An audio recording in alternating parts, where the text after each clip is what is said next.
Introduce you to the Core V1 Mini ITX chassis. Now that we have the Core V1 out of its box, let's go ahead and take a look at some of the important spec details for the Core V1 Mini ITX chassis. Okay, and here you see the spec details. Core V1 model name, case type, it's a Mini ITX case. Here's your dimensions. Obviously it's a very small cubicle chassis. SPCC material. Drive bays. You have two 3.5, two 2.5s, which will show you shortly. They support both hard drive and SSD or 2.5-inch notebook hard drives. Two expansion slots for full-size graphics cards. Standard Mini ITX motherboard support. I/O ports, which is your standard front I/O. We'll show you again once again shortly.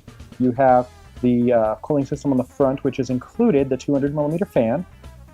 Then you have what fans will fit it, what radiators will fit it, and even what kind of clearance you have. All the way up to 140 mil on an air cooler. Otherwise, you have from your inner and outer chassis for the graphics cards to show, along with your PSU installation, anywhere from 180 to 200 plus millimeters, basically, depending on what you fit there. But we'll take a look at that shortly. Now let's take a look inside the chassis and see what kind of fitment options and other features this chassis has to offer. Okay, now looking at the chassis itself, you have the front, which is a filtered mesh going here that allows your inlet airflow. You also have the open mesh on the side, which allows airflow through the chassis, in through the side, or out through the side as needed. Now let's take a look at the front I/O ports.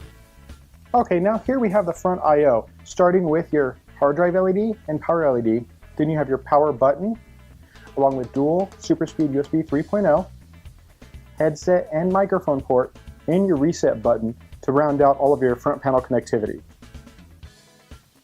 Starting at the front panel, pulling everything apart, you can see what the front panel just has clips that you can just pull the front panel off easily. It has a foam material that works as a filtering medium, so therefore you just blow air through the back, clean it out, and it keeps everything, all the dust under control, keeps a lot of it out of your case.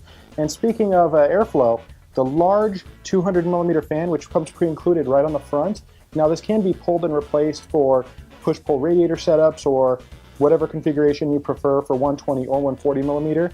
Or the 200mm you can leave as it is and even run something inside.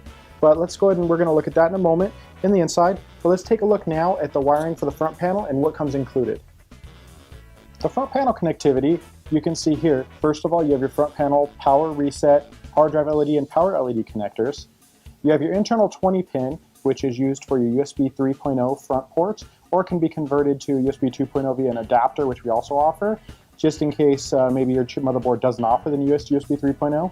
We have your HD audio front connector, and we also have the 3-pin fan header for your 200mm fan at the front of the chassis we just showed you.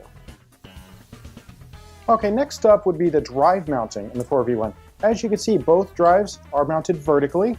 Now, as we said, it supports 4 drives, two 2.5, two 3.5. So these trays lift out like that. They have a screw that mounts right through the top into the motherboard tray area here.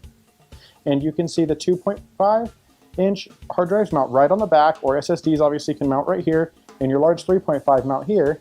So then you just take it, you place it back in, push it into place, and then put the one screw right back down into here, and it's now solid mounted, which allows also another added benefit here is your cable management, any wiring behind here is now hidden behind the drives itself. Now let's take a look inside at what the motherboard tray has to offer and also your PSU mounting. Okay, now inside the chassis, you can see it's actually quite spacious because your Mini ITX board and mounting all end about here. You've got a very large CPU tray cutout. Obviously, once the power supply is mounted down below, it's going to block this area, but during initial assembly, you can swap coolers or put the cooler on with the motherboard installed, which can make it much easier depending on your type of cooler you're using. Now, speaking of cooling space and other spaces, you have a very large area right up here behind the 200mm fan where radiators can populate, or you can run your cabling or even tube reservoirs, what have you, and all this space down here with the dual chamber design, the top chamber made for the airflow going across the chassis. The bottom area, you can have all of your cabling and stuff hidden away so that as you look down on your system, you don't see a whole rat's nest of wires going everywhere. Now let's take a look at the back and close out what the Core V1 has to offer. On the rear of the Core V1 chassis, you have the two 80mm fan ports, which are optional. They don't come with a fan pre-installed, but if you decide you need the extra airflow or even a rear mount dual 80 radiator or what have you, you can install them right in these two locations. You have two expansion bay covers, which cover your full dual slot graphics cards, which coincide with the hole you saw in the front earlier, which allows the card to actually pass through to give us even larger graphics card support so that you can fit really high-end graphics cards where you normally would not in a Mini ITX system. You also have your I/O plate here where you'll install for all your I/O on your motherboard, and your PSU cutout, which allows up to a 200mm or pretty much one of the highest end power supplies you can fit all the way up way past 1200 watts, which is way more than pretty much any Mini ITX system will ever require. Thank you for